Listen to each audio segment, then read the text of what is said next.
ɗam Allah ceniɗo be mawnugo moƴƴe maako dow jeyaɓe maako o maɓɓitani en woodi dammuɗe khayru woodi kuuɗe ɗuɗɗe ɗe ɓi adamajo huwata o faggorto be maaje mbar jaari her ngendam maako e noon bo to o maayi bo mbar jaari man bo ɗon doogi tayrata ɗum tawoyamo ha hawrire maako ngam majum maccuɗo haɓani tiiɗa o huwa kuugal lattingal girdinal ngal Allah ceniɗo ha saare duniya ngam kayre nden wiyete saare kuugal e tata o yawo kuugal bo no ngal famɗiri fuu o huwa ngal o ɓadorongal be maagal her Allah ceniɗo yake fera tan o huwan kuugal pamaral o yeccitittako her maagal o leppitittako her maagal kuugal man latto sabab ha hisgo maako be Allah ceniɗo ɓantamo darjaji ha lahira walla hawrire maako woodi kuuɗe ɗe sariya waɗi a huwanɗe Allah ceniɗo windane mbar jaari be maaje ɓe ɗon garane ha hawrire ma aɗon waali ha hawrire ma kuuɗe ɗe kuuɗaman ɗo mbar jaari maje ɗon warane tayrata e yake aɗon ha hawrire ma bo yimɓe kawrije pat ɗon mari haaje kuuɗe jottoɓe amma to goɗɗo mayini en andi kuugal mum taƴi sey to woodi ngal kuugal ɓi adamajo handini kuugal lattingal ngal tayrata e woodi kuuɗe goɗɗe feere sariya waɗi foti kuwa kuuɗe man ta huwi kuuɗe man nde ko a maynama bo wakkati ɓe ɗum mari haaje mbar jaari ha kawrije keɓata an kuugal man ɗo ngal ɗo yotte ha hawrire ma woodi hadiseji tati tammiɗen janngugo ha ɗo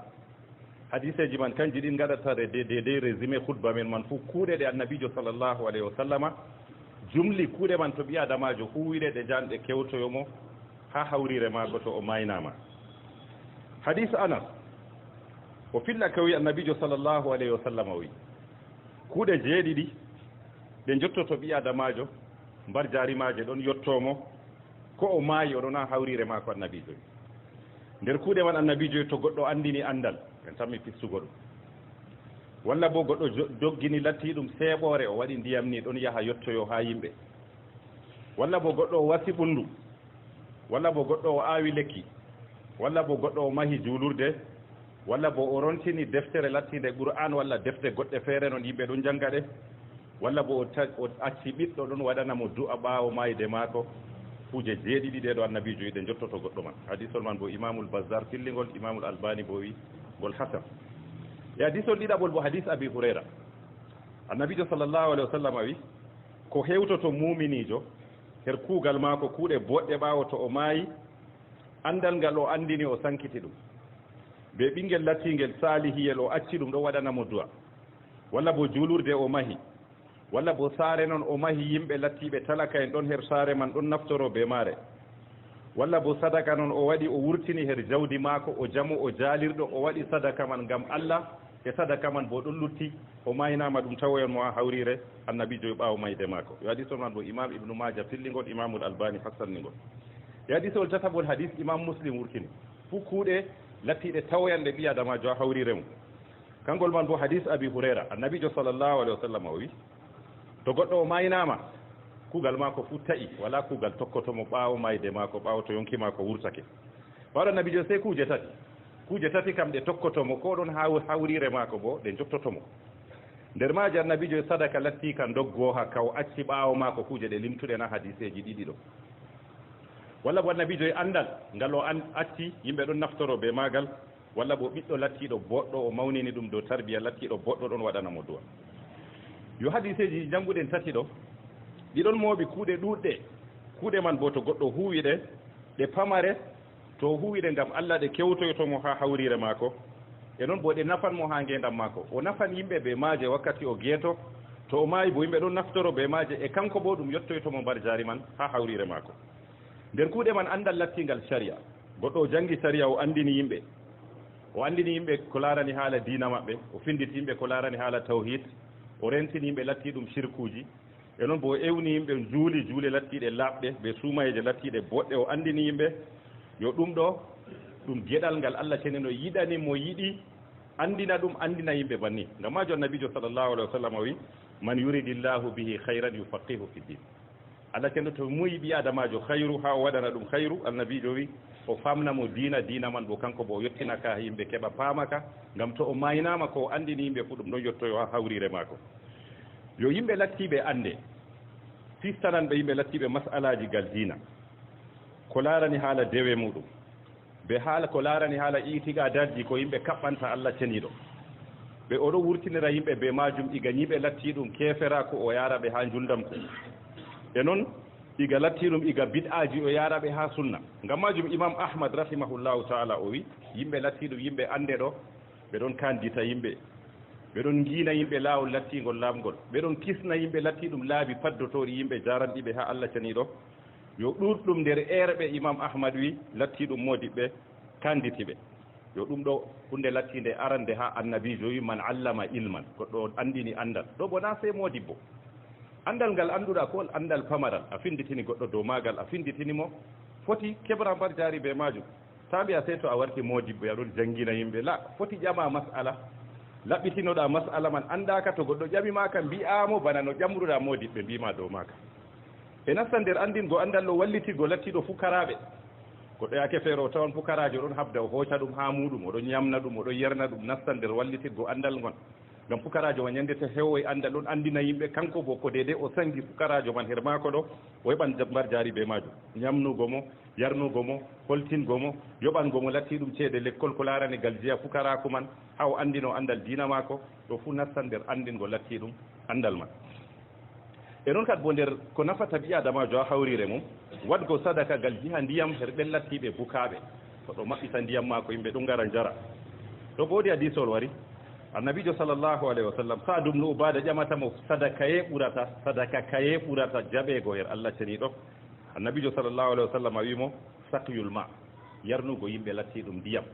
ndiyam latti ɗum tiyo noon walla ɗum ɓundu noon gaɗɗa yimɓe ɗon jara her muɗum walla ɗum londe noon gaɗɗa yimɓe ɗon jara aɗon waɗa ndiyam man yo ɗo bo kanjum ɗum sadaka latti ka mbotka to goɗɗo lattake sababu her majum ko o mayna mbar jaari man yettoytomo ha hawrire mako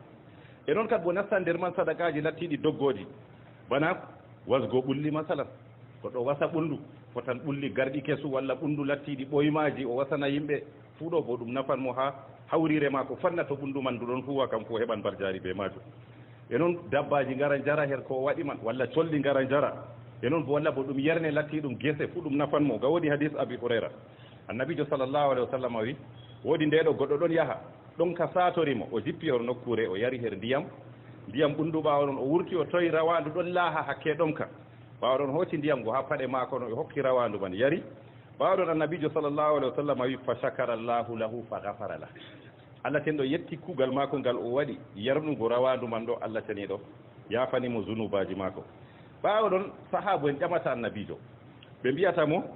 yo latti ɗum her bahimeji ɗi bo min keɓran ɗum mbar jarina her dabbaji ɗi bo min keɓran ɗi mbar jarina annabijo yi kala e latti ɗum marɗum hengre heccere fuu goɗɗo heɓran mbar jari be majum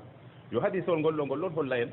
goɗɗo heɓi mbar jaari Allah tenɗo yafake zunubaji mako ɓe latti ɗum o yarɗi latti ɗum dabba wa rawandu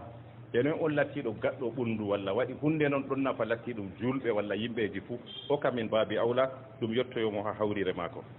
e noon ñiggo julurde bo ɗum yettoto ha hawrire to lattake julurde man a ñiɓinde ɓe jawdi lattidi halalndi na jawdi lattidi karamdi ɗo kan ko julurde temere ñiɓɗa wala ko ɗum nafete jawdi ndi ñiɓruɗa julurde man ɗo latto jawdi laamdi paggitiɗandi bo gal laawol lattingol laamgol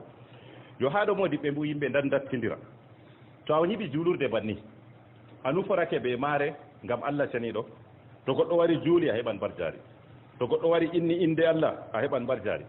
to goɗɗo wari jangi Qur'an ha julurde man fuu a heɓan mbar jaari ɗo kam fanna a ñibrinde bana mbiɗen nane ɓe jawdi lattidi lamdi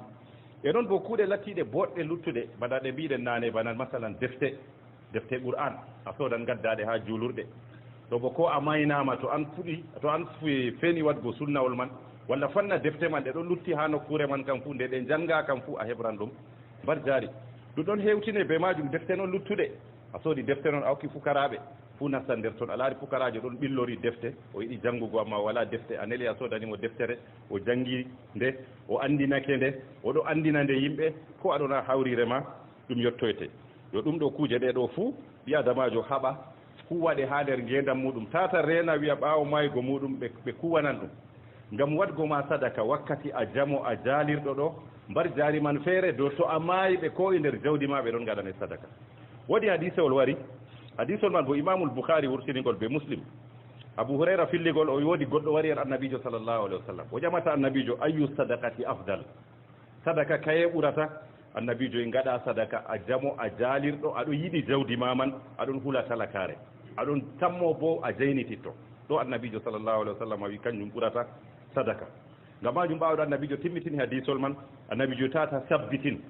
ha to yonki wari ha dandema walla aɓadake maygo mbiya dokkane wayne kaza dokkane wayne sadaka kaza annabijo tata sabbitin diga a jamo a jalirɗo ceede man ɗon ajiba ma ɗon mata dakammaje ɗo nden ittata gaɗa deydey ko taskantoɗa gal jiha lahira ma e noon kadi boden ko nafata ɓi adamajo a hawrire mum mawningo ɓikkon ɗo gal jiha latti ɗum diina moƴƴina tarbiya maɓɓe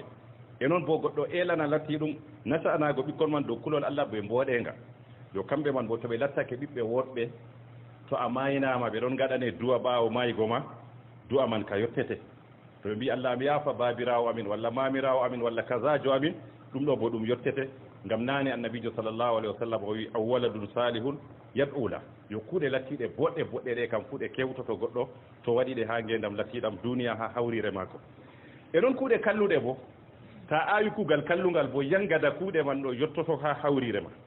to an a latti sabab ha wadgo kuuɗe lattiɗe kalluɗe ma hoorewol man to a waɗi shirku billah shirku wala ha wuro man ɓe andano rewgo kawrije masalan a wari a mari hawrire a moƴƴitini nde a towni nde a waɗi yimɓe ɗo ngara kirsa ha mare ɗon ngara toro goɗɗo man yo an bo to a maayoy ko a wiya julɗo bo yangada latti ɗum shirku anga darnuɗa ɗo ɗum ɗon hewte ha latti ɗum hawrire maɗa yoɗo ɓi adamajo se dayo ɗum walla bo goɗɗo maɓɓiti suudu giya hokki haya saare mako walla babal mako ni o itti hokki yimɓe giya ɓe ɗon tippa giya ha ɗon o maynama ɓikkon mako bo doni ɗon dokki giya man kanko man bo zunuba man ɗo yettomo walla o hokki caca walla o hokki babe ndiyam ɓe ɗon dokka ñamade ndiyam to o maayi kanko bo zunuba man ɗon hewtoyomo walla hokki ajaba en bordel en saare man o maynama bo bordel en man ɗon lutti ha saare man ɓikkon man ɗon jaɓa haya man ɗo bo o faama zunuba man ɗo yettomo ha hawrire mako bana yimɓe latti ɗum kuuɗe boɗɗe jottoto ɗum ha hawrire mum kanko bo yangada ɗon yettomo ha hawrire mako e ɗon goɗɗo lattiɗo gadduɗo biɗa ha wuro warano walla o walliti biɗa man kanko bo to o maynama fanna biɗa man to ɗon huwe ha wuro man kam fuu kanko man bo junuba man ɗon yettoyo her mako yo ngam majum ɓi adamajo julɗo o rento kuuje lattiɗe kalluɗe ɗe zunuba muɗum yettoytomo ha hawrire mako ngam o laara ɗum hunde lattinde famarde o acci ha ngendam mako man amma to o maayi hunde man ndeya nde tawoyamo nde torroyamo ha hawrire mako alhaali bo o juulino jur o suumake jur o ɗon no tammoro ɗum mbar jaari warta kuuɗe ɗe o huyo acci ɓaawo mako man ɗo ɗe ɗo torra mo yo derraɓe ɓi adamajo julɗo ta yawo kuugal lattingal bongal no ngal famɗiri fuu ngam ɓurgal kuuɗe ɗe bonwuɗe na hadiseji ɗo fuu bana talakajo walla laafuɗo ka laara bana ka laaranayi ɗum la ka laaranima an bo ɓaditira allah cenɗo be hunde lattinde luttande bana wasa a tawi ɓe ɗon jiɓa julurde a laafuɗo wala ko ɗume marɗa ya heɓ burwel de ɗen jareɗi goori gadda ballitaɓe walla keɓa siman de ɗe a goda ɗiɗi ngara dokka mbiya min bo nda sadaka fi sabilillah de ɗe nasta ha nder kuugal ngallo an bo hab participe hunde lattinde no nde famɗiri fuu de ɗe no mbawɗa nga allah ceɗiɗo yawata kuugal ma la yukallifu llahu nafsan illa wus'aha fattaqullaha mastata'tum bane yo ngam majum kuuje lattiɗe banniman ɗo goɗɗo wallita ko seeɗa seeɗa man ko deydey o wala ngam ɓurnal fof hadiseji bolwanne ɗo goɗɗo to wasgo ɓurndu kaza kaza goɗɗo laara sey marɓe la mo wala bo foti participa her majum bana masalan bana mbiɗen exemple nane yo kuuɗe man bo ɗe pat ko moye wawan huugo ɗe talakajo be marɗo fuu ngam ɓi adamajo to o maynama waɗa ko o marata haaje sey mbar jaari be kuuɗe boɗɗe jorto her maako ɗam allah ceniɗo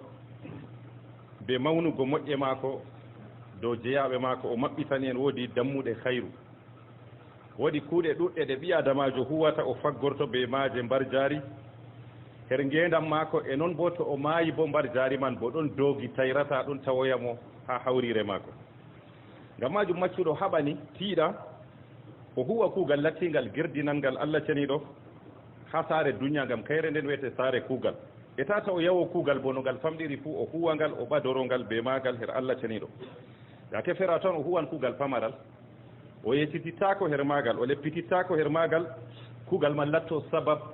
ha hisgo maako be allah ceniɗo ɓantamo darjaji ha lahira walla hawrire maako woodi kuuɗe ɗe sariya waɗi a huwan ɗe allah cenɗo windane mbar jaari be maaje ɓe ɗon garane ha hawrire ma aɗo waali ha hawrire ma kuuɗe ɗe kuuɗaman ɗo mbar jaari maaje ɗon warane tayrata e yake aɗona hawrire ma bo yimɓe kawrije pat ɗon mari haaje kuuɗe jottoɓe amma to goɗɗo mayinen andi kuugal mum taƴi sey to woodi ngal kuugal ɓi adamajo handini kuugal lattingal ngal tayrata e woodi kuuɗe goɗɗe feere saria waɗi foti kuwa kuuɗe man ta huwi kuuɗe man nde ko a maynama bo wakkati ɓe ɗum mari haaje mbar jariya kawrije keɓata an kuugal man ɗo ngal ɗo yotte ha hawrire ma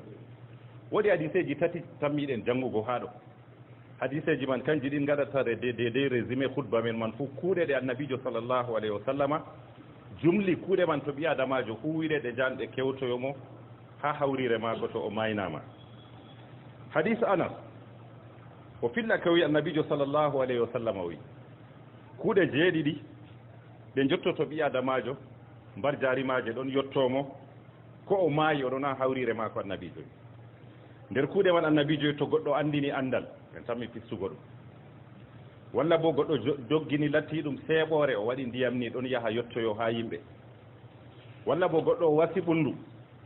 walla bo goɗɗo o aawi lekki walla bo goɗɗo o mahi juulurde walla bo o rontini deftere lattinde qur'an walla defte goɗɗe feere noon yimɓe ɗon jannga ɗe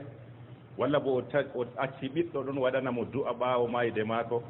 kuje jeeɗiɗi ɗe ɗo annabijo yiɗe jottoto goɗɗo man hadisol man bo imamul bazar fillingol imamul albani bo wi ngol hasan e hadisol ɗiɗaɓol bo hadis abi hurayra annabijo sallllahu alayhi wa sallam wi ko hewtoto muminijo her kuugal maako kuuɗe boɗɗe ɓaawo to o maayi andal ngal o andini o sankiti ɗum be ɓinguel lattingel salihiyel o acci ɗum ɗo waɗanamo du'a walla bo juulurde o mahi walla bo saare noon o mahi yimɓe lattiɓe talaka en ɗon her saare man ɗon naftoro be maare walla bo sadaka noon o waɗi o wurtini her jawdi maako o jamo o jaalirɗo o waɗi sadaka man ngam Allah e sadaka man bo ɗon lutti o maynama ɗum tawoyon mo ha hawrire annabijo ɓaawo mayde maako yo hadisol man bo imam ibnu maja fillingol imamul albani hassanningol e hadisol tataɓol hadis imam muslim wurtini fuu kuuɗe lattiɗe tawoyanɗe ɓi adamajo ha hawrire mum kangol man bo hadis abi hurayra annabijo sallllahu alayhi wa sallam o wi to goɗɗo o maynama kuugal maako fu taƴi wala kuugal tokkotomo ɓaawo mayde maako ɓaawo to yonki maako wurtake ɓawɗo annabijo sey kuuje tati kam ɗe tokkotomo ko ɗon hawrire maako bo ɗe jottotomo nder maaji annabijo sadaka latti ka doggoha kaw acci ɓaawo maako kuuje ɗe limtuɗen ha hadiseji ɗiɗi ɗo walla bo annabijo andal ngal o acci yimɓe ɗon naftoro be maagal walla bo ɓiɗɗo lattiɗo boɗɗo o mawnini ɗum dow tarbiya lattiɗo boɗɗo ɗon waɗanamo duwa yo hadiseji jannguɗen tati ɗo ɗiɗon mooɓi kuuɗe ɗuɗɗe kuuɗe man bo to goɗɗo huwiɗe ɗe pamare to huwiɗe ngam Allah ɗe kewtoytomo ha hawrire maako e noon bo ɗe nafanmo ha ngendam maako o nafan yimɓe be maaje wakkati o geeto to o maayi bo yimɓe ɗon naftoro be maaje e kanko bo ɗum yettoytomo mbar jaari man ha hawrire maako nder kuuɗe man andal lattingal sharia goɗɗo o jangi sharia o andini yimɓe ko laarani haala diina maɓɓe o finditi yimɓe ko laarani haala tawhid o rentini yimɓe latti ɗum shirkuji e noon bo o ewni yimɓe juule lattiɗe laaɓɗe ɓe suumayeje lattiɗe boɗɗe o andini yimɓe yo ɗum ɗo ɗum geɗal ngal Allah ceneno yiɗani mo yiɗi andina ɗum andina yimɓe banni ngam majo annabijo sallllahu alayhi wa sallam o wi man yuridillahu bihi hayran yufaqihu fi din Allah ceno to muyi ɓi adamajo hayru ha o waɗana ɗum hayru annabijo wi o famnamo diina man bo kanko bo o yettinaka yimɓe keɓa paamaka ngam to o maynama ko o andini yimɓe fu ɗum ɗon yettoyo ha hawrire maako yo yimɓe lattiɓe ande fistananɓe yimɓe lattiɓe masalaji gal diina ko laarani haala dewe muɗum ɓe haala ko laarani haala itiqadaji ko yimɓe kaɓɓanta Allah ceniɗo ɓe oɗo wurtinira yimɓe be majum iga ñiɓe latti ɗum keferaku o yaraɓe ha juldamku e noon iga latti ɗum iga bid'aji o yaraɓe ha sunna ngam majum imam ahmad rahimahullahu taala o wi yimɓe latti ɗum yimɓe ande ɗo ɓe ɗon kandita yimɓe ɓe ɗon giina yimɓe laawol lattingol laamgol ɓe ɗon kisna yimɓe latti ɗum laabi paddotori yimɓe jaranɗiɓe ha Allah ceniɗo yo ɗurɗum nder erɓe imam ahmad wi latti ɗum modiɓɓe kanditiɓe yo ɗum ɗo hunde lattinde arande ha annabijo wi man allama ilman goɗɗo andini andal ɗo bo na sey modibbo andal ngal annduɗa ko andal pamaral a finditini goɗɗo dow magal a finditinimo foti keɓra mbar jaari be majum ta mbiya sey to a warti modibbo aɗon jangguina yimɓe la foti ƴama masala laɓɓitinoɗa masala man andaka to goɗɗo ƴamima ka mbiyamo bana no ƴamruɗa modiɓɓe mbima dow maka e nasta nder andingo andal ɗo wallitigo lattiɗo fukaraɓe goɗɗo yake feere o tawan pukarajo ɗon habda o hooca ɗum ha muɗum oɗon ñamna ɗum oɗon yerna ɗum nastan nder wallitirgo andal ngon ngam pukarajo man ñande to heewoy andal ɗon andina yimɓe kanko bo ko dede o sangi pukarajo man her maako ɗo o heɓan mbar jaari be majum ñamnugo mo yarnugo mo holtingo mo yoɓango mo latti ɗum ceede l'école ko larani gal jeeya pukaraku man ha o andino andal diina maako ɗo fuu nastan nder andingo latti ɗum andal man e noon kadi bo nder ko nafata ɓi adamajo ha hawrire mum wadgo sadaka gal jiha ndiyam her ɓen lattiɓe bukaɓe koɗo maɓɓita ndiyam maako yimɓe ɗum gara jara ɗo bo woodi hadisol wari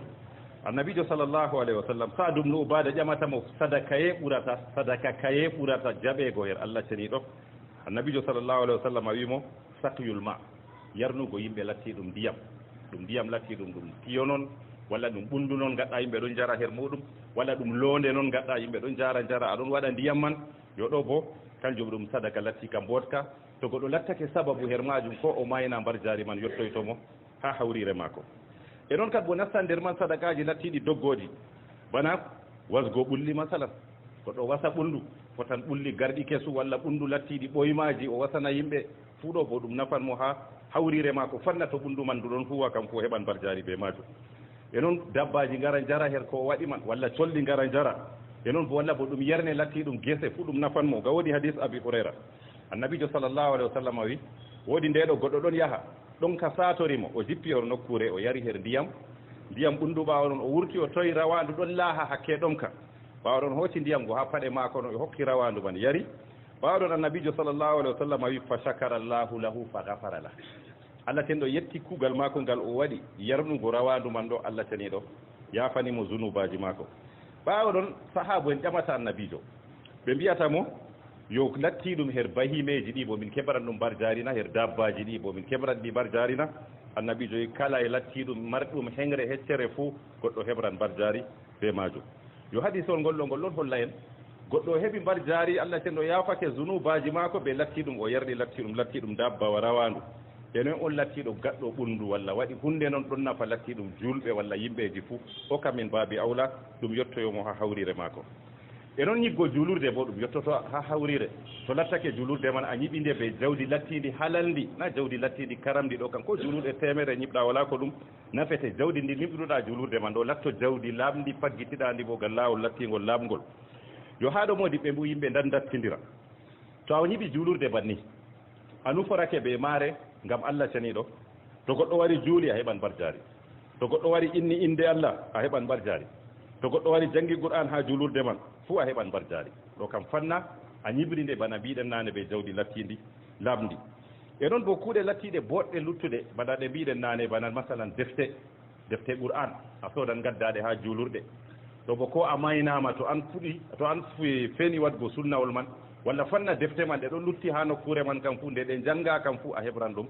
mbar jari ɗum ɗon hewtine be majum defte noon luttuɗe a soodi defte noon a hokki fukaraɓe fuu nastan nder toon a laari fukarajo ɗon ɓillori defte o yiɗi jangugo amma wala defte a neli a soodanimo deftere o jangi nde o andinake nde oɗo andina nde yimɓe ko aɗona hawrire ma ɗum yettoyte yo ɗum ɗo kuuje ɗe ɗo fuu ɓi adamajo haɓa kuwaɗe ha nder ngendam muɗum tata rena wiya ɓaawo maygo muɗum ɓe kuwanan ɗum ngam wadgo ma sadaka wakkati a jamo a jaalirɗo ɗo mbar jaari man feere dow to a maayi ɓe ko e nder jawdi ma ɓe ɗon gaɗane sadaka woodi hadisewol wari hadisol man bo imamul boukhari wurtinigol be muslim abou hurayra filligol o woodi goɗɗo wari en annabijo sallllahu alayhi wa sallam o ƴamata annabijo ayu sadakati afdal sadaka kaye ɓurata annabijo e ngaɗa sadaka a jamo a jaalirɗo aɗo yiɗi jawdi ma man aɗon hula talakare aɗon tammo bo a jaynititto ɗo annabijo sallllahu alayhi wa sallam wi kanjum ɓurata sadaka ngam majum mbawɗo annabijo timmitini hadisol man annabijo tata sabbitin ha to yonki wari ha dande ma walla aɓadake maygo mbiya dokkane a wayne kaza dokkane a wayne sadaka kaza annabijo tata sabbitin diga a jamo a jaalirɗo ceede man ɗon ajiba ma ɗon mata dakammaje ɗo nden ittata ngaɗa deydey ko taskantoɗa gal jiha lahira ma e noon kadi bo nden ko nafata ɓi adamajo a hawrire mum mawningo ɓikkon ɗo gal jiha latti ɗum diina moƴƴina tarbiya maɓɓe e noon bo goɗɗo elana latti ɗum nasanago ɓikkon man dow kulol Allah ɓe mboɗenga yo kamɓe man bo to ɓe lattake ɓiɓɓe woɗɓe to a maynama ɓe ɗon gaɗane du'a ɓaawo maygo ma du'a man ka yottete to ɓe mbi Allah mi yaafa babirawo amin walla mamirawo amin walla kasajo amin ɗum ɗo bo ɗum yottete ngam nane annabijo sallllahu alayhi wa sallam o wi aw waladun salihun yad'ula yo kuuɗe lattiɗe boɗɗe boɗɗe ɗe kam fuɗe kewtoto goɗɗo to waɗi ɗe ha ngendam lattiɗam duniya ha hawrire makko e ɗon kuuɗe kalluɗe bo ta awi kuugal kallungal bo yangada kuuɗe man ɗo yottoto ha hawrire ma to an a latti sabab ha waɗgo kuuɗe lattiɗe kalluɗe ma hoorewol man to a waɗi sirku billah sirku wala ha wuro man ɓe andano rewgo kawrije masalan a wari a mari hawrire a moƴƴitini nde a towni nde a waɗi yimɓe ɗon gara kirsa amare ɗon gara toro goɗɗo man yo an bo to a maayoy ko a wi'a julɗo bo yangada latti ɗum sirku anga darnuɗa ɗo ɗum ɗon hewte ha latti ɗum hawrire maɗa yoɗo ɓi adamajo se dayo ɗum walla bo goɗɗo maɓɓiti suudu giya hokki haya saare mako walla babal mako ni o itti o hokki yimɓe giya ɓe ɗon tippa giya ha ɗon o maynama ɓikkon mako bo doni ɗon dokki giya man kanko man bo zunuba man ɗo yettomo walla o hokki tata walla o hokki babe ndiyam ɓe ɗon dokka ñamade ndiyam to o maayi kanko bo zunuba man ɗon hewtoyomo walla hokki ajaba en bordel en saare man o maynama bo bordel en man ɗon lutti ha saare man ɓikkon man ɗon jaɓa haya man ɗo bo o faama zunuba man ɗon yettomo ha hawrire mako bana yimɓe latti ɗum kuuɗe boɗɗe jottoto ɗum ha hawrire mum kanko bo yangada ɗon yettomo ha hawrire mako e ɗon goɗɗo lattiɗo gadduɗo biɗa ha wuro warano walla o walliti biɗa man kanko bo to o maynama fanna biɗa man to ɗon huwe ha wuro man kam fuu kanko man bo junuba man ɗon yettoyo her mako yo ngam majum ɓi adamajo julɗo o rento kuuje lattiɗe kalluɗe ɗe zunuba muɗum yettoytomo ha hawrire mako ngam o laara ɗum hunde lattinde famarde o acci ha ngendam mako man amma to o maayi hunde man ndeya nde tawoyamo nde torroyamo ha hawrire mako alhaali bo o juulino jur o suumake jur o ɗon no tammoro ɗum mbar jaari warta kuuɗe ɗe o huyo acci ɓaawo mako man ɗo ɗe ɗo torra mo yo derraɓe ɓi adamajo julɗo ta yawo kuugal lattingal bongal no ngal famɗiri fuu ngam ɓurngal kuuɗe ɗe bonwuɗe na hadiseji ɗo fuu bana talakajo walla laafuɗo ka laara bana ka laaranayi ɗum la ka laaranima an bo ɓaditira allah cenɗo be hunde lattinde luttande bana masa a tawi ɓe ɗon jiɓa julurde a laafuɗo wala ko ɗume marɗa yaha heɓ burwel deɗen jaareɗi ngoori gadda ballitaɓe walla keɓa siman deɗe a goda ɗiɗi ngala dokka mbiya min bo nda sadaka fi sabilillah deɗe nasta ha nder kuugal ngal ɗo an bo hab participe hunde lattinde no nde famɗiri fuu deɗe no mbawɗa nga allah ceɗiɗo yawata kuugal ma la yukallifu llahu nafsan illa wus'aha fattaqullaha mastata'tum bane yo ngam majum kuuje lattiɗe banniman ɗo goɗɗo wallita ko seeɗa seeɗa man ko deydey o wala ngam ɓurnal fof hadiseji bolwanne ɗo goɗɗo to wasgo ɓurndu kaza kaza goɗɗo laara sey marɓe la mo wala bo foti participe her majum bana masalan bana mbiɗen exemple nane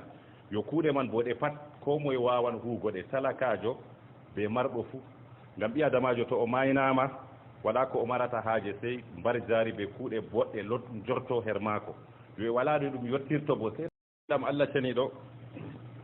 be mawnugo moƴƴe maako dow jeyaɓe maako o maɓɓitani en woodi dammuɗe hayru woodi kuuɗe ɗuɗɗe ɗe ɓi adamajo huwata o faggorto be maaje mbar jaari her ngendam maako e noon bo to o maayi bo mbar jaari man bo ɗon doogi tayrata ɗum tawoyamo ha hawrire maako ngam majum maccuɗo haɓani tiiɗa o huwa kuugal lattingal girdinal ngal allah ceniɗo ha saare duniya ngam kayre nden wiyete saare kuugal e tata o yawo kuugal bo no ngal famɗiri fuu o huwa ngal o ɓadorongal be maagal her allah ceniɗo yake fera tan o huwan kuugal pamaral o yettitittako her maagal o leppitittako her maagal kuugal man latto sabab ha hisgo maako be allah ceniɗo ɓantamo darjaji ha lahira walla ha hawrire maako woodi kuuɗe ɗe sariya waɗi a huwanɗe allah cenɗo windane mbar jaari be maaje ɓe ɗon garane ha hawrire ma aɗon waali ha hawrire ma kuuɗe ɗe kuuɗaman ɗo mbar jaari maje ɗon warane tayrata e yake aɗon ha hawrire ma bo yimɓe kawrije pat ɗon mari haaje kuuɗe jottoɓe amma to goɗɗo mayini en andi kuugal mum taƴi sey to woodi ngal kuugal ɓi adamajo handini kuugal lattingal ngal tayrata e woodi kuuɗe goɗɗe feere sariya waɗi foti kuwa kuuɗe man ta huwi kuuɗe man nde ko a maynama bo wakkati ɓe ɗum mari haaje mbar jaariya kawrije um keɓata an kuugal man ɗo ngal ɗo yotte ha hawrire ma woodi hadiseji tati tammiɗen janngugo haa ɗo hadiseji man kanji ɗin gaɗata de résumé khutba men man fof kuuɗe ɗe annabijo sallllahu alayhi wa sallama jumli kuuɗe man to ɓi adamajo huwiɗe ɗe janɗe kewtoyomo ha hawrire maako to o maynama hadis anas o filla ka wi annabijo sallllahu alayhi wa sallama wi kuuɗe jeeɗiɗi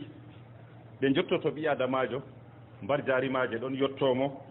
ko o maayi oɗon ha hawrire maako annabijo nder kuuɗe man annabijo to goɗɗo andini andal en tammi fissugo ɗum walla bo goɗɗo doggini latti ɗum seeɓore o waɗi ndiyam ni ɗon yaha yettoyo ha yimɓe walla bo goɗɗo o wasi ɓundu walla bo goɗɗo o aawi lekki walla bo goɗɗo o mahi juulurde walla bo o rontini deftere lattinde qur'an walla defte goɗɗe feere noon yimɓe ɗon jannga ɗe walla bo o acci ɓiɗɗo ɗon waɗanamo du'a ɓaawo mayde maako kuje jeeɗiɗi ɗe ɗo annabijo yiɗe jottoto goɗɗo man hadisol man bo imamul bazar fillingol imamul albani bo wi ngol hasan e hadisol ɗiɗaɓol bo hadis abi hurayra annabijo sallllahu alayhi wa sallam wi ko hewtoto muminijo her kuugal maako kuuɗe boɗɗe ɓaawo to o maayi andal ngal o andini o sankiti ɗum be ɓingel lattingel salihiyel o acci ɗum ɗo waɗanamo du'a walla bo juulurde o mahi walla bo saare noon o mahi yimɓe lattiɓe talaka en ɗon her saare man ɗon naftoro be maare walla bo sadaka noon o waɗi o wurtini her jawdi maako o jamu o jaalirɗo o waɗi sadaka man ngam Allah e sadaka man bo ɗon lutti o maynama ɗum tawoyon mo ha hawrire annabijo e ɓaawo mayde maako yo hadisol man bo imam ibnu maja fillingol imamul albani hassanningol e hadisol tataɓol hadis imam muslim wurtini fuu kuuɗe lattiɗe tawoyanɗe ɓi adamajo ha hawrire mum kangol man bo hadis abi hurayra annabijo sallllahu alayhi wa sallam o wi to goɗɗo o maynama kuugal maako fuu taƴi wala kuugal tokkotomo ɓaawo mayde maako ɓaawo to yonki maako wurtake ɓaɗo annabijo sey kuuje tati kam ɗe tokkotomo ko ɗon hawrire maako bo ɗe jottotomo nder maaji annabijo e sadaka latti ka doggoha kaw acci ɓaawo maako kuuje ɗe limtuɗe na hadiseji ɗiɗi ɗo walla bo annabijo e andal ngal o acci yimɓe ɗon naftoro be maagal walla bo ɓiɗɗo lattiɗo boɗɗo o mawnini ɗum dow tarbiya lattiɗo boɗɗo ɗon waɗanamo duwa yo hadiseji jannguɗen tati ɗo ɗiɗon mooɓi kuuɗe ɗuɗɗe kuuɗe man bo to goɗɗo huuwi ɗe pamare to huuwi ɗe ngam Allah ɗe kewtoyotomo ha hawrire maako e noon bo ɗe nafanmo ha ngendam maako o nafan yimɓe be maaje wakkati o geeto to o maayi bo yimɓe ɗon naftoro be maaje e kanko bo ɗum yettoytomo mbar jaari man ha hawrire maako nder kuuɗe man andal lattingal sharia goɗɗo o jangi sharia o andini yimɓe ko laarani haala diina maɓɓe o finditi yimɓe ko laarani haala tawhid o rentini yimɓe latti ɗum shirkuji e noon bo o ewni yimɓe juule lattiɗe laaɓɗe ɓe suumayeje lattiɗe boɗɗe o andini yimɓe yo ɗum ɗo ɗum geɗal ngal Allah ceneno yiɗani mo yiɗi andina ɗum andina yimɓe banni ngam majo annabijo sallllahu alayhi wa sallam wi man yuridillahu bihi hayran yufaqihu fi din Allah cenno to muyi ɓi adamajo hayru ha o waɗana ɗum hayru annabijo wi o famnamo diina man bo kanko bo o yettinaka yimɓe keɓa paamaka ngam to o maynama ko o andini yimɓe fu ɗum ɗon yettoyo ha hawrire maako yo yimɓe lattiɓe ande fistanan ɓe yimɓe lattiɓe masalaji gal diina ko laarani haala dewe muɗum ɓe haala ko laarani haala itiqadaji ko yimɓe kaɓɓanta Allah ceniɗo ɓe oɗo wurtinira yimɓe be majum iga ñiɓe latti ɗum kefera ko o yaraɓe ha juldam ko e noon iga latti ɗum iga bid'aji o yaraɓe ha sunna ngam majum imam ahmad rahimahullahu taala o wi yimɓe latti ɗum yimɓe ande ɗo ɓe ɗon kandita yimɓe ɓe ɗon giina yimɓe laawol lattingol laamgol ɓe ɗon kisna yimɓe latti ɗum laabi paddotori yimɓe jaranɗiɓe ha Allah ceniɗo yo ɗuɗɗum nder erɓe imam ahmad wi latti ɗum modiɓɓe kanditiɓe yo ɗum ɗo hunde lattinde arande ha annabijo wi man allama ilman goɗɗo andini andal ɗo bo na sey modibbo andal ngal annduɗa ko andal pamaral a finditini goɗɗo dow magal a finditinimo foti keɓra mbar jaari be majum ta mbiya sey to a warti modibbo yaɗon jangguina yimɓe la foti ƴama masala laɓɓitinoɗa masala man andaka to goɗɗo ƴamima ka mbiyamo bana no ƴamruɗa modibɓe mbima dow maka e nasta nder andingo andal ɗo wallitigo lattiɗo fukaraɓe goɗɗo yake feere o tawan fukarajo ɗon habda o hooca ɗum ha muɗum oɗon ñamna ɗum oɗon yerna ɗum nasta nder wallitirgo andal ngon ngam fukarajo man ñande to heewoy andal ɗon andina yimɓe kanko bo ko dede o sangi fukarajo man her maako ɗo o heɓan mbar jaari be majum ñamnugo mo yarnugo mo holtingo mo yoɓango mo latti ɗum ceede l'école ko larani gal jeeya fukarako man ha o andino andal diina maako ɗo fu nastan nder andingo latti ɗum andal man e noon kadi bo nder ko nafata ɓi adamajo ha hawrire mum wadgo sadaka gal jiha ndiyam her ɓen lattiɓe bukaɓe koɗo maɓɓita ndiyam maako yimɓe ɗum gara jara ɗo bo woodi hadisol wari annabijo sallllahu alayhi wa sallam sa ɗum no ubada ƴamatamo sadaka kaye ɓurata jaɓego her Allah ceniɗo annabijo sallllahu alayhi wa sallam a wimo sakyul ma yarnugo yimɓe latti ɗum ndiyam latti ɗum tiyo noon walla ɗum ɓundu noon gaɗɗa yimɓe ɗon jara her muɗum walla ɗum londe noon gaɗɗa yimɓe ɗon jara aɗon waɗa ndiyam man yo ɗo bo kanjum ɗum sadaka latti ka mbotka to goɗɗo lattake sababu her majum ko o mayna mbar jaari man yettoytomo ha hawrire maako e noon kadi bo nasta nder man sadakaji lattiɗi doggoji bana wasgo ɓulli masalan goɗɗo wasa ɓundu fotan ɓulli garɗi kesu walla ɓundu lattiɗi ɓoymaji o wasana yimɓe fuu ɗo bo ɗum nafan mo ha hawrire maako fanna to ɓundu man nduɗon huwa kam fo heɓan barjari be majum e noon dabbaji ngara jara her ko waɗi man walla colli ngara jara e noon bo walla bo ɗum yerne lattiɗum gese fuu ɗum nafan mo ga woodi hadis abi hurayra annabijo sallllahu alayhi wa sallam wi woodi ndeɗo goɗɗo ɗon yaha ɗon ka satorimo o jippi or nokkure o yari her ndiyam ɓundu ɓawa ɗon o wurti o toyi rawandu ɗon laaha hakke ɗon ka ɓawa ɗon hocci ndiyam go ha paɗe maako no o hokki rawandu man yari ɓawa ɗon annabijo sallllahu alayhi wa sallam wi fa shakara llahu lahu fa gafara lah Allah ten ɗo yetti kuugal maako ngal o waɗi yarnugo rawandu man ɗo Allah tani ɗo yafanimo zunubaji maako ɓawa ɗon sahabu en ƴamata annabijo ɓe mbiyata mo yo latti ɗum her bahimeji ɗi bo min keɓran ɗum bar jarina her dabbaji ɗi bo min keɓran ɗi bar jarina annabijo yi kala e latti ɗum marɗum hengre heccere fuu goɗɗo heɓran bar jari be majum yo hadisol ngol ɗon holla en goɗɗo heɓi bar jari Allah ten ɗo yafake zunubaji maako ɓe latti ɗum o yarɗi latti ɗum dabba wa rawandu enen on lattiɗo gaɗɗo ɓundu walla waɗi hunde noon ɗon nafa latti ɗum julɓe walla yimɓeji fuu o kamin baabi awla ɗum yettoyomo ha hawrire maako e noon ñiggo julurde bo ɗum yettoto ha hawrire to lattake julurde man a ñiɓinde ɓe jawdi lattiɗi halalndi na jawdi lattiɗi karamdi ɗo kan ko julurde temere ñiɓɗa wala ko ɗum nafete jawdi ndi ñiɓruɗa julurde man ɗo latto jawdi lamdi paggitiɗandi bo gal lawol lattingol lamgol yo haɗo modi ɓe mbu yimɓe dan dattidira to a ñiɓi julurde banni a nuforake ɓe maare ngam Allah caniɗo to goɗɗo wari juuli a heɓan bar jari to goɗɗo wari inni inde Allah a heɓan bar jari to goɗɗo wari jangi Qur'an ha julurde man fuu a heɓan bar jari ɗo kam fanna a ñibrinde bana mbiɗen nane ɓe jawdi lattidi lamdi e noon bo kuuɗe lattiɗe boɗɗe luttuɗe bana ɗe mbiɗen nane bana masalan defte Qur'an a sodan gaddaɗe ha julurɗe ɗo bo ko a maynama to an feni wadgo sunnawol man walla fanna defte man ɗe ɗon lutti ha nokkure man kam fuu nde ɗe janga kam fuu a heɓran ɗum bar jari ɗum ɗon hewtine be majum defte noon luttuɗe a soodi defte noon a hokki fukaraɓe fuu nastan nder toon a laari fukarajo ɗon ɓillori defte o yiɗi janngugo amma wala defte a neli a soodanimo deftere o jangi nde o andinake nde oɗo andina nde yimɓe ko aɗona hawrire ma ɗum yettoyte yo ɗum ɗo kuuje ɗe ɗo fuu ɓi adamajo haɓa kuwaɗe ha nder ngendam muɗum tata rena wiya ɓaawo maygo muɗum ɓe kuwanan ɗum ngam wadgo ma sadaka wakkati a jamo a jaalirɗo ɗo mbar jaari man feere dow to a maayi ɓe ko e nder jawdi ma ɓe ɗon gaɗane sadaka woodi hadisewol wari hadisol man bo imamul boukhari wurtinigol be muslim abou hurayra filligol o woodi goɗɗo wari en annabijo sallllahu alayhi wa sallam o ƴamata annabijo ayu sadakati afdal sadaka kaye ɓurata annabijo e gaɗa sadaka a jamo a jaalirɗo aɗo yiɗi jawdi ma man aɗon hula talakare aɗon tammo bo a jaynititto ɗo annabijo sallllahu alayhi wa sallam wi kanjum ɓurata sadaka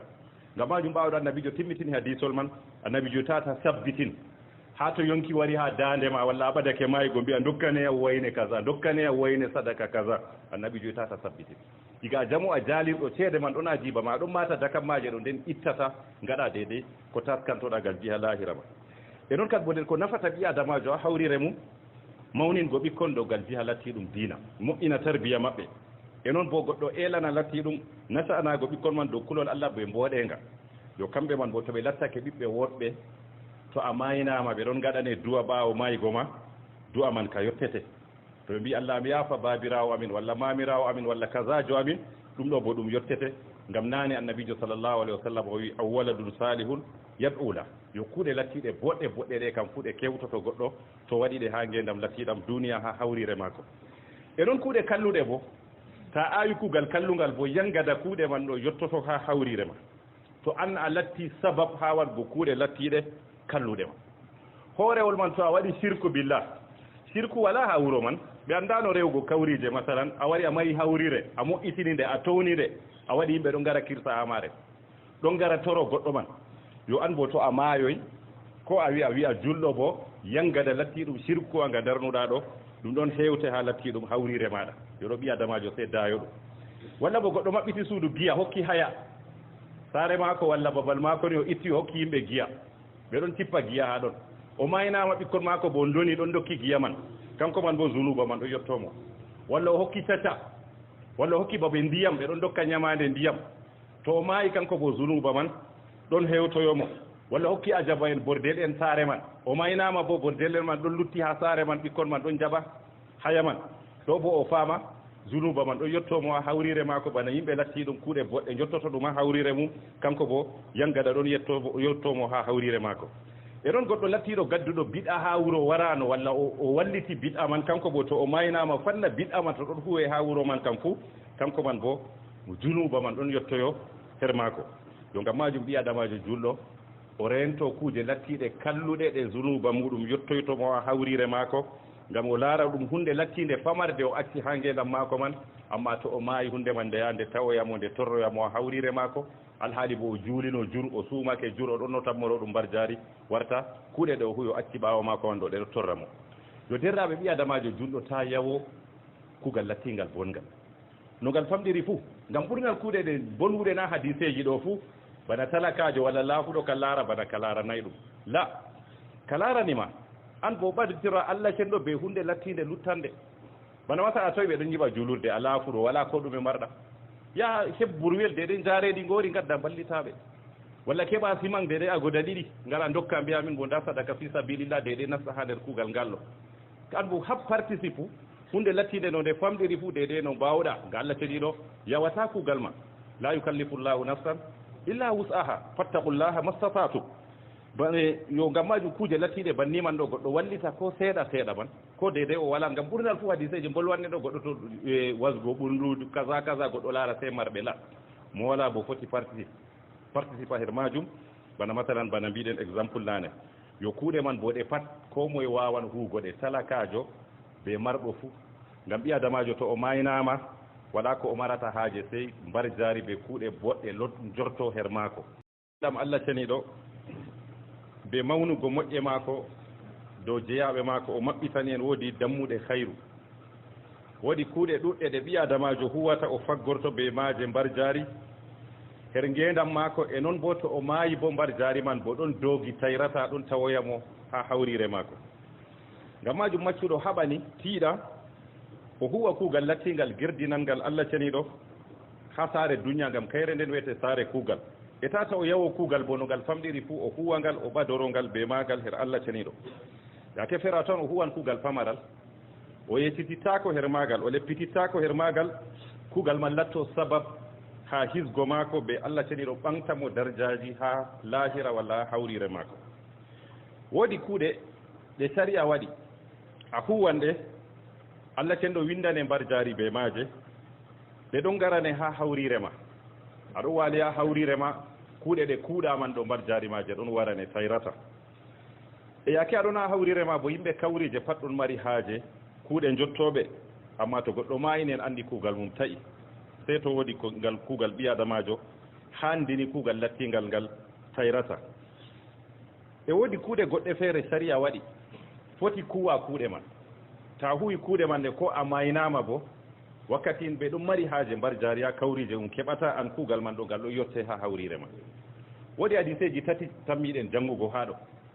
hadiseji man kanji ɗin gaɗata de résumé khutba men man fof kuuɗe ɗe annabijo sallllahu alayhi wa sallama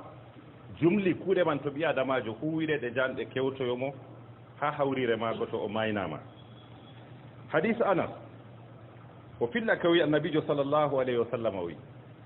kuuɗe jeeɗiɗi ɗe jottoto ɓi adamajo mbar jaarimaje ɗon yettomo ko o maayi oɗon ha hawrire maako annabijo nder kuuɗe man annabijo to goɗɗo andini andal en tammi fistugo ɗum walla bo goɗɗo joggini latti ɗum seeɓore o waɗi ndiyam ni ɗon yaha yettoyo ha yimɓe walla bo goɗɗo o wasi ɓundu walla bo goɗɗo o aawi lekki walla bo goɗɗo o mahi juulurde walla bo o rontini deftere lattinde qur'an walla defte goɗɗe feere noon yimɓe ɗon jannga ɗe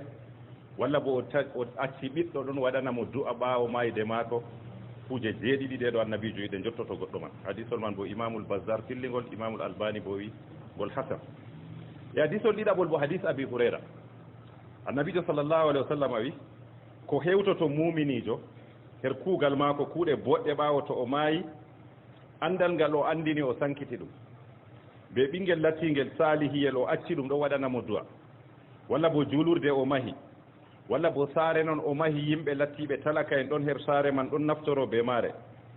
walla bo sadaka noon o waɗi o wurtini her jawdi maako o jamo o jaalirɗo o waɗi sadaka man ngam Allah e sadaka man bo ɗon lutti o maynama ɗum tawoyon mo ha hawrire annabijo e ɓaawo mayde maako yo hadis on man bo imam ibnu maja fillingol imamul albani hassanningol e hadisol tatabol hadis imam muslim wurtini fuu kuuɗe lattiɗe tawoyanɗe ɓi adamajo ha hawrire mum kangol man bo hadis abi hurayra annabijo sallllahu alayhi wa sallam o wi to goɗɗo o maynama kuugal maako fuu taƴi wala kuugal tokkotomo ɓaawo mayde maako ɓaawo to yonki maako wurtake ɓawɗo annabijo sey kuuje tati kam ɗe tokkotomo ko ɗon hawrire maako bo ɗe jottotomo nder maaji annabijo e sadaka latti ka doggoha kaw acci ɓaawo maako kuuje ɗe limtuɗen ha hadiseji ɗiɗi ɗo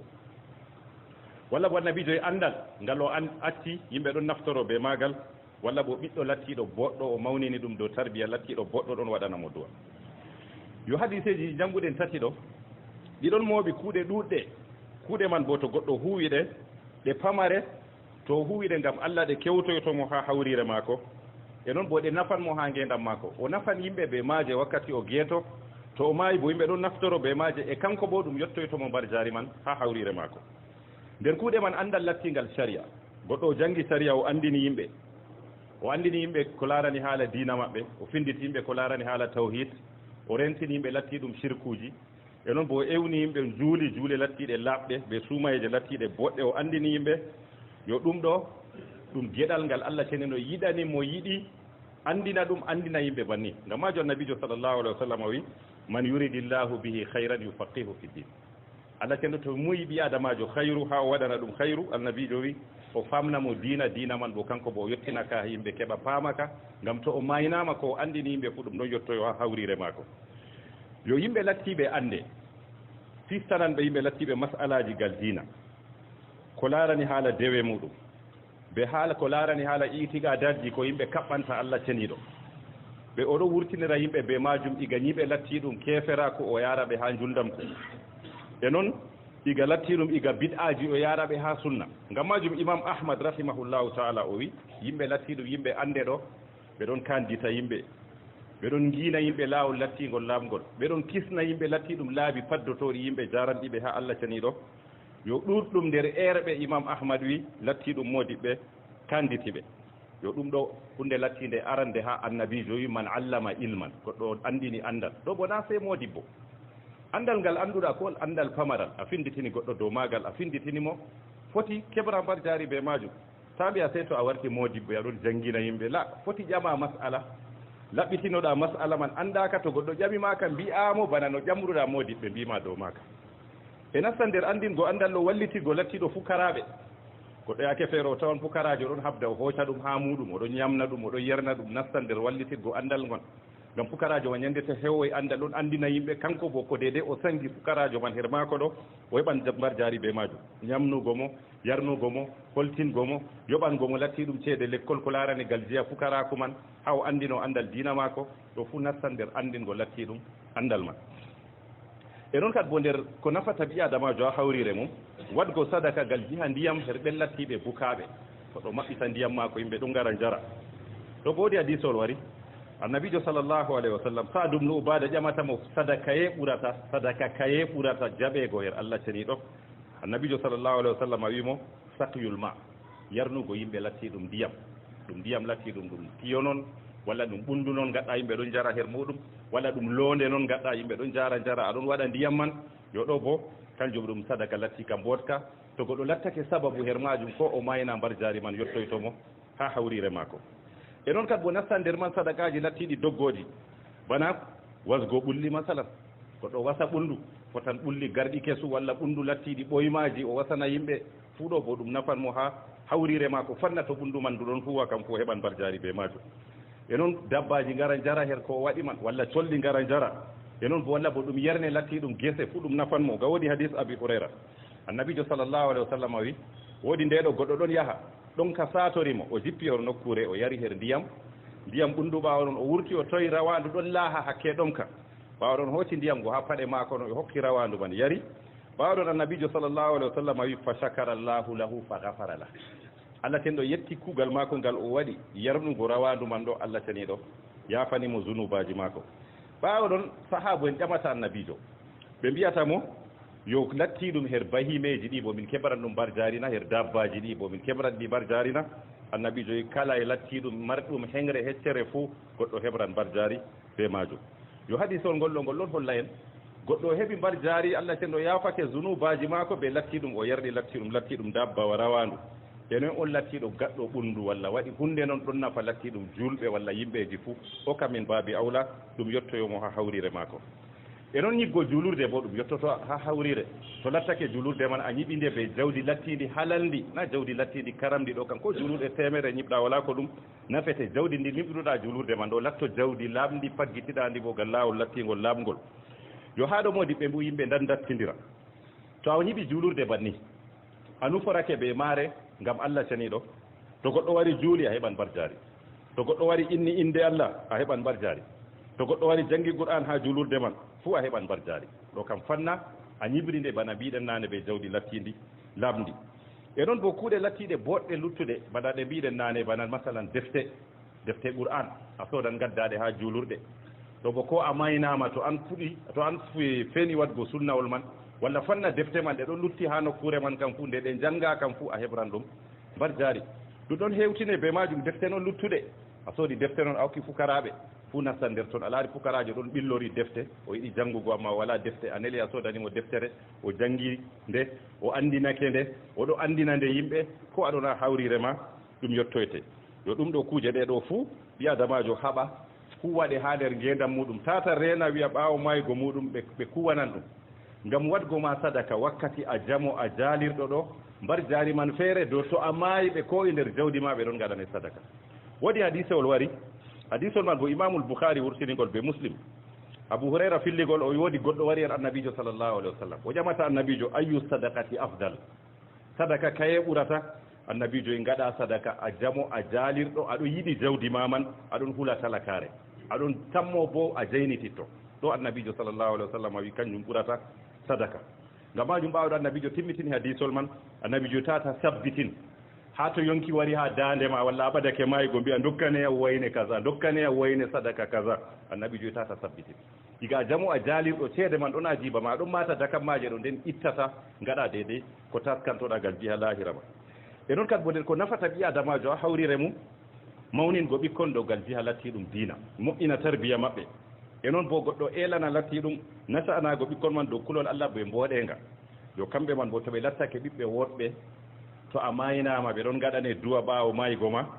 du'a man ka yottete to ɓe mbi Allah mi yaafa babirawo amin walla mamirawo amin walla kasajo amin ɗum ɗo bo ɗum yottete ngam nane annabijo sallllahu alayhi wa sallam o wi awwaladun salihun yad'ula yo kuuɗe lattiɗe boɗɗe ɗe kam fu ɗe kewtoto goɗɗo to waɗiɗe ha ngendam lattiɗam duniya ha hawrire makko e noon kuuɗe kalluɗe bo ta awi kuugal kallungal bo yangada kuuɗe man ɗo yottoto ha hawrire ma to an a latti sabab ha wadgo kuuɗe lattiɗe kalluɗe ma hoorewol man to a waɗi sirku billah sirku wala ha wuro man ɓe andano rewgo kawrije masalan a wari a mayi hawrire a moƴƴitini nde a towni nde a waɗi yimɓe ɗon gara kirsa ha maare ɗon gara toro goɗɗo man yo an bo to a maayoy ko a wiya julɗo bo yangada lattiɗum sirku anga darnuɗa ɗo ɗum ɗon hewte ha lattiɗum hawrire maɗa yoɗo ɓi adamajo se dayo ɗum walla bo goɗɗo maɓɓiti suudu giya hokki haya saare mako walla babal mako ni o itti hokki yimɓe giya ɓe ɗon tippa giya ha ɗon o maynama ɓikkon mako bo doni ɗon dokki giya man kanko man bo zunuba man ɗo yettomo walla o hokki caca walla o hokki babe ndiyam ɓe ɗon dokka ñamade ndiyam to o maayi kanko bo zunuba man ɗon hewtoyomo walla hokki ajaba en bordel en saare man o maynama bo bordel en man ɗon lutti ha saare man ɓikkon man ɗon jaɓa haya man ɗo bo o faama zunuba man ɗon yettomo ha hawrire mako bana yimɓe latti ɗum kuuɗe boɗɗe jottoto ɗum ha hawrire mum kanko bo yangaɗa ɗon yettomo ha hawrire mako e ɗon goɗɗo lattiɗo gadduɗo biɗa ha wuro warano walla o walliti biɗa man kanko bo to o maynama fanna biɗa man to ɗon huwe ha wuro man kam fuu kanko man bo junuba man ɗon yettoyo her mako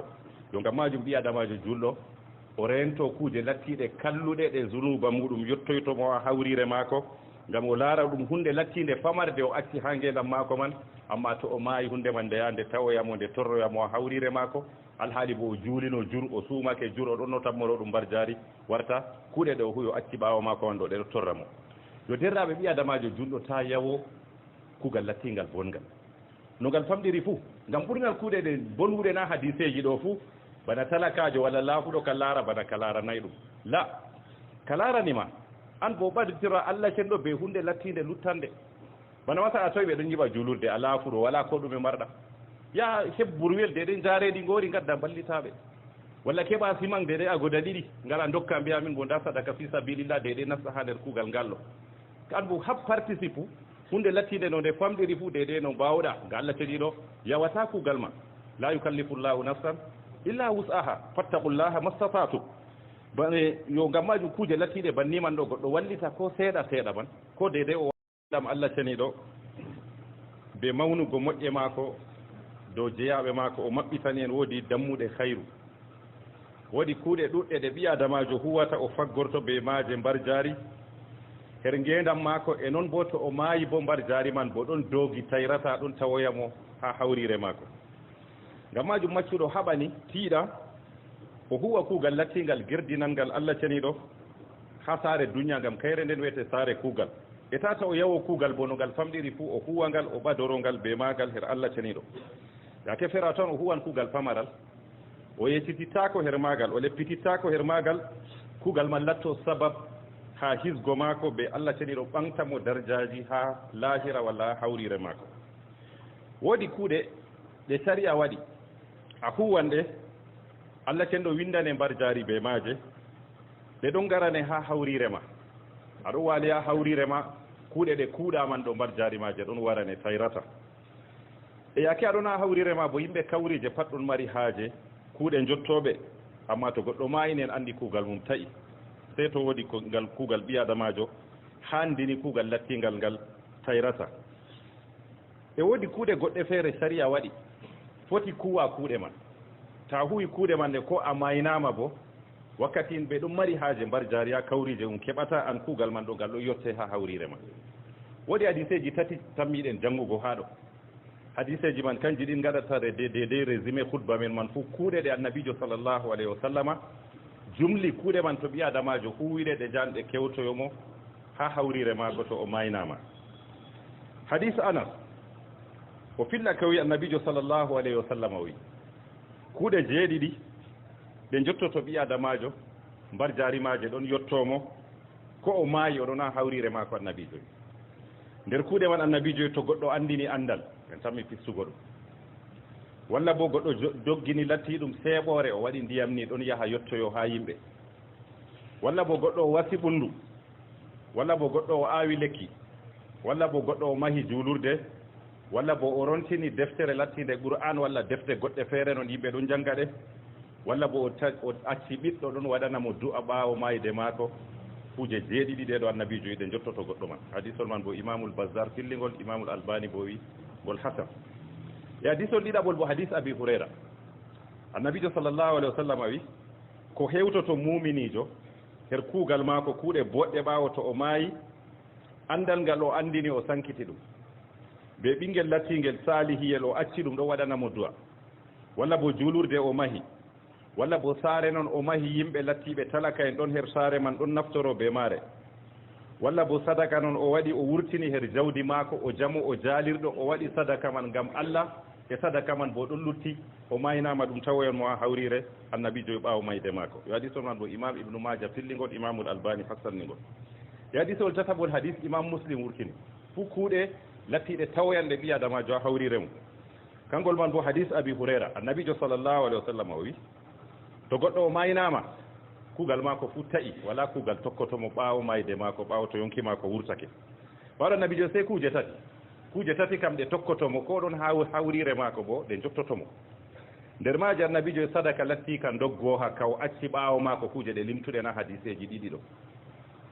walla bo annabijo e andal ngal o acci yimɓe ɗon naftoro be maagal walla bo ɓiɗɗo lattiɗo boɗɗo o mawnini ɗum dow tarbiya lattiɗo boɗɗo ɗon waɗanamo duwa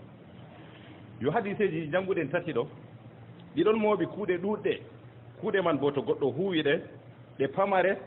to huwiɗe ngam Allah ɗe kewtoytomo ha hawrire maako e noon bo ɗe nafanmo ha ngendam maako o nafan yimɓe be maaje wakkati o geeto to o maayi bo yimɓe ɗon naftoro be maaje e kanko bo ɗum yettoytomo mbar jaari man ha hawrire maako nder kuuɗe man andal lattingal sharia goɗɗo o jangi sharia o andini yimɓe ko laarani haala diina maɓɓe o finditi yimɓe ko laarani haala tawhid o rentini yimɓe lattiɗum shirkuji e noon bo ewni yimɓe juule lattiɗe laaɓɗe ɓe suumayeje lattiɗe boɗɗe o andini yimɓe yo ɗum ɗo ɗum geɗal ngal Allah ceneno yiɗani mo yiɗi andina ɗum andina yimɓe banni ngam majo annabijo sallllahu alayhi wa sallam o wi man yuridillahu bihi hayran yufaqihu fi din Allah cenno to muyi ɓi adamajo hayru ha o waɗana ɗum hayru annabijo wi o famnamo diina man bo kanko bo o yettinaka yimɓe keɓa paamaka ngam to o maynama ko o andini yimɓe fu ɗum ɗon yettoyo ha hawrire mako yo yimɓe lattiɓe ande fistananɓe yimɓe lattiɓe masalaji gal diina ko larani haala dewe muɗum ɓe haala ko larani haala itiqadaji ko yimɓe kaɓɓanta Allah ceniɗo ɓe oɗo wurtinira yimɓe be majum iga ñiɓe lattiɗum kefera ko o yaraɓe ha juldam ko e noon iga lattiɗum iga bid'aji o yaraɓe ha sunna ngam majum imam ahmad rahimahullahu taala o wi yimɓe lattiɗum yimɓe ande ɗo ɓe ɗon kandita yimɓe ɓe ɗon giina yimɓe laawol lattigol laamgol ɓe ɗon kisna yimɓe lattiɗum laabi paddotori yimɓe jaranɗiɓe ha Allah ceniɗo yo ɗuɗɗum nder erɓe imam ahmad wi lattiɗum modiɓɓe kanditiɓe yo ɗum ɗo hunde lattinde arande ha annabijo wi man allama ilman goɗɗo andini andal ɗo bona sey modibbo andal ngal annduɗa ko andal pamaral a finditini goɗɗo dow magal a finditinimo foti keɓra mbar jaari be majum taɓiya sey to a warti modibbo yaɗon jangguina yimɓe la foti ƴama masala laɓɓitinoɗa masala man andaka to goɗɗo ƴamimaka mbiyamo bana no ƴamruɗa modiɓɓe mbima dow maka e nasta nder andingo andal ɗo wallitigo lattiɗo fukaraɓe goɗɗo yake feere o tawan fukarajo ɗon habda o hooca ɗum ha muɗum oɗon ñamna ɗum oɗon yerna ɗum nasta nder wallitirgo andal ngon ngam fukarajo man ñande to hewoy andal ɗon andina yimɓe kanko bo ko dede o sangi fukarajo man her mako ɗo o heɓan mbar jaari be majum ñamnugo mo yarnugo mo holtingo mo yoɓango mo lattiɗum ceede l'école ko larani gal jeeya fukaraku man ha o andino andal diina mako ɗo fu nastan nder andingo lattiɗum andal man e noon kadi bo nder ko nafata ɓi adamajo ha hawrire mum wadgo sadaka gal jiha ndiyam her ɓen lattiɓe bukaɓe koɗo maɓɓita ndiyam mako yimɓe ɗum gara jara ɗo bo woodi hadisol wari annabijo sallllahu alayhi wa sallam sa ɗum no ubada ƴamatamo sadaka kaye ɓurata jaɓego her Allah ceniɗo annabijo sallllahu alayhi wa sallam a wimo sakyul ma yarnugo yimɓe lattiɗum ndiyam lattiɗum ɗum tiyo noon walla ɗum ɓundu noon gaɗɗa yimɓe ɗon jara her muɗum walla ɗum londe noon gaɗɗa yimɓe ɗon jara aɗon waɗa ndiyam man yo ɗo bo kanjum ɗum sadaka latti ka mbotka to goɗɗo lattake sababu her majum ko o mayna mbar jaari man yettoytomo ha hawrire mako e noon kadi bo nasta nder man sadakaji lattiɗi doggoɗi bana wasgo ɓulli masalan goɗɗo wasa ɓundu fotan ɓulli garɗi kesu walla ɓundu lattiɗi ɓoymaji o wasana yimɓe fuuɗo bo ɗum nafanmo ha hawrire mako fanna to ɓundu man nduɗon huwa kam fo heɓan mbar jaari be majum e noon dabbaji ngara jara her ko waɗi man walla colli ngara jara e noon bo walla bo ɗum yerne lattiɗum gese fu ɗum nafanmo ga woodi hadis abi hurayra annabijo sallllahu alayhi wa sallam wi woodi ndeɗo goɗɗo ɗon yaha ɗon ka satorimo o jippi hor nokkure o yari her ndiyam ɓundu ɓawa ɗon o wurti o toyi rawandu ɗon laaha hakke ɗon ka ɓawa ɗon hocci ndiyam go ha paɗe mako no o hokki rawandu man yari ɓawa ɗon annabijo sallllahu alayhi wa sallam wi fa shakara llahu lahu fa gafara lah Allah ten ɗo yetti kuugal mako ngal o waɗi yarnugo rawandu man ɗo Allah teniɗo yafanimo zunubaji mako ɓawa ɗon sahabu en ƴamata annabijo ɓe mbiyata mo yo lattiɗum her bahimeji ɗi bo min keɓran ɗum mbar jarina her dabbaji ɗi bo min keɓran ɗi mbar jarina annabijo yi kala e lattiɗum marɗum hengre heccere fuu goɗɗo heɓran mbar jari be majum yo hadisol ngol ɗon holla en goɗɗo heɓi mbar jari Allah ten ɗo yafake zunubaji mako ɓe lattiɗum o yerɗi lattiɗum dabbawa rawandu enen on lattiɗo gaɗɗo ɓundu walla waɗi hunde noon ɗon nafa lattiɗum julɓe walla yimɓeji fuu o kamin baabi awla ɗum yettoyomo ha hawrire mako e noon ñiggo julurde bo ɗum yettoto ha hawrire to lattake julurde man a ñiɓinde be jawdi lattidi halalndi na jawdi lattidi karamdi ɗo kan ko julurde temere ñiɓɗa wala ko ɗum nafete jawdi ndi ñiɓruɗa julurde man ɗo latto jawdi laamdi paggitiɗandi bo gal laawol lattingol laamgol yo haɗo modi ɓe mbu yimɓe dandattidira to a ñiɓi julurde banni a nuforake ɓe maare ngam Allah ceniɗo to goɗɗo wari juuli a heɓan mbar jaari to goɗɗo wari inni inde Allah a heɓan mbar jaari to goɗɗo wari jangi Qur'an ha julurde man fu a heɓan mbar jaari ɗo kam fanna a ñibrinde bana mbiɗen nane ɓe jawdi lattidi lamdi e noon bo kuuɗe lattiɗe boɗɗe luttuɗe bana ɗe mbiɗen nane bana masalan defte Qur'an a sodan gaddaɗe ha julurde to bo ko a maynama to an feni wadgo sunnawol man walla fanna defte man ɗe ɗon lutti ha nokkure man kam fu nde ɗe janga kam fu a heɓran ɗum mbar jaari ɗum ɗon hewtine be majum defte noon luttuɗe a soodi defte noon a hokki fukaraɓe fu nastan nder toon alaari pukarajo ɗon ɓillori defte o yiɗi janngugo amma wala defte a neli a sodanimo deftere o janngi nde o anndinake nde oɗo anndina nde yimɓe ko aɗona hawrire ma ɗum yettoyte yo ɗum ɗo kuuje ɗe ɗo fuu ɓi adamajo haɓa kuwaɗe ha nder ngendam muɗum tata rena wiya ɓaawo maygo muɗum ɓe kuwanan ɗum ngam waɗgo ma sadaka wakkati a jamo a jaalirɗo ɗo mbar jaari man feere dow to a maayi ɓe ko e nder jawdi ma ɓe ɗon gaɗane sadaka woɗi hadisewol wari hadisol man bo imamul boukhari wurtinigol be muslim abou hurayra filligol o woodi goɗɗo wari en annabijo sallllahu alayhi wa sallam o ƴamata annabijo ayu sadakati afdal sadaka kaye ɓurata annabijo e ngaɗa sadaka a jamo a jaalirɗo aɗo yiɗi jawdi ma man aɗon hula talakare aɗon tammo bo a jaynititto ɗo annabijo sallllahu alayhi wa sallam wi kañum ɓurata sadaka ngam majum ɓawɗo annabijo timmitini hadisol man annabijo tata sabbitin ha to yonki wari ha dande ma walla aɓadake maygo mbiya dokkane a wayne kaza dokkane a wayne sadaka kaza annabijo tata sabbitin diga a jamo a jaalirɗo ceede man ɗon ajiba ma ɗon mata dakammaje ɗo nden ittata ngaɗa deydey ko taskantoɗa gal jiha lahira ma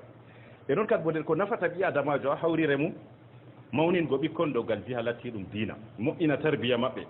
e noon bo goɗɗo elana latti ɗum nasa'anago ɓikkon man dow kulol allah ɓe mboɗenga yo kamɓe man bo to ɓe lattake ɓiɓɓe woɗɓe to a mayinama ɓe ɗon gaɗane du'a ɓaawo maygo ma du'a man ka yottete to ɓe mbi allah mi yaafa babirawo amin walla mamirawo amin walla kasajo amin ɗum ɗo bo ɗum yottete ngam nane annabijo sallllahu alayhi wa sallam o wi awwaladun salihun yad'ula yo kuuɗe lattiɗe boɗɗe boɗɗe ɗe kam fu ɗe kewtoto goɗɗo to waɗiɗe ha ngendam lattiɗam duniya ha hawrire mako e noon kuuɗe kalluɗe bo ta awi kuugal kallungal bo yangada kuuɗe man ɗo yottoto ha hawrire ma to an a latti sabab ha waɗgo kuuɗe lattiɗe kalluɗe ma hoorewol man to a waɗi shirku billah shirku wala ha wuro man ɓe andano rewgo kawrije masalan a wari a mari hawrire a moƴƴitini nde a towni nde a waɗi yimɓe ɗon gara kirsa amare ɗon gara toro goɗɗo man yo an bo to a maayoy ko a wiya julɗo bo yangada latti ɗum shirku anga darnuɗa ɗo ɗum ɗon hewte ha latti ɗum hawrire maɗa yoɗo ɓi adamajo se dayo ɗum walla bo goɗɗo maɓɓiti suudu giya hokki haya saare mako walla babal mako ni o itti hokki yimɓe giya ɓe ɗon tippa giya ha ɗon o maynama ɓikkon mako bo doni ɗon dokki giya man kanko man bo zunuba man ɗo yettomo walla o hokki tata walla o hokki baɓe ndiyam ɓe ɗon dokka ñamade ndiyam to o maayi kanko bo zunuba man ɗon hewtoyomo walla hokki a jaba en bordel en saare man o maynama bo bordel en man ɗon lutti ha saare man ɓikkon man ɗon jaɓa haya man ɗo bo o faama zunuba man ɗon yettomo ha hawrire mako bana yimɓe latti ɗum kuuɗe boɗɗe jottoto ɗum ha hawrire mum kanko bo yangada ɗon yettomo ha hawrire mako e ɗon goɗɗo lattiɗo gadduɗo biɗa ha wuro warano walla o walliti biɗa man kanko bo to o maynama fanna biɗa man to ɗon huwe ha wuro man kam fuu kanko man bo junuba man ɗon yettoyo her mako yo ngam majum ɓi adamajo julɗo o rento kuuje lattiɗe kalluɗe ɗe zunuba muɗum yettoytomo ha hawrire mako ngam o laara ɗum hunde lattinde famarde o acci ha ngendam mako man amma to o maayi hunde man ndeya nde tawoyamo nde torroyamo ha hawrire mako alhaali bo o juulino jur o suumake jur o ɗon no tammoro ɗum mbar jaari warta kuuɗe ɗe o huyo acci ɓaawo mako man ɗo ɗe ɗo torramo yo derraɓe ɓi adamajo julɗo ta yawo kuugal lattingal bongal no ngal famɗiri fuu ngam ɓurgal kuuɗe ɗe bonwuɗe na hadiseji ɗo fuu bana talakajo walla laafuɗo ka laara bana ka laaranayi ɗum la ka laaranima an bo ɓaditira allah cenɗo be hunde lattinde luttande bana masa a tawi ɓe ɗon jiɓa julurde a laafuɗo wala ko ɗume marɗa ya heɓ burwel deɗen jaareɗi goori gadda ballitaɓe walla keɓa siman deɗe agoda ɗiɗi ngara dokka mbiya min bo nda sadaka fi sabilillah deɗe nasta ha nder kuugal ngal ɗo an bo hab participe hunde lattinde no nde famɗiri fuu deɗe no mbawɗa nga allah ceɗiɗo yawata kuugal ma la yukallifu llahu nafsan illa wus'aha fattaqullaha mastata'tum bane yo ngam majum kuuje lattiɗe banniman ɗo goɗɗo wallita ko seeɗa seeɗa man ko deydey o wala ngam ɓurnal fof hadiseji bolwanne ɗo goɗɗo to wasgo ɓurndu kaza kaza goɗɗo laara sey marɓe la mo wala bo foti participe her majum bana masalan bana mbiɗen exemple nane yo kuuɗe man bo ɗe pat ko moye wawan huugo ɗe talakajo be marɗo fuu ngam ɓi adamajo to o maynama waɗa ko o marata haaje sey mbar jaari ɓe kuuɗe boɗɗe jorto her maako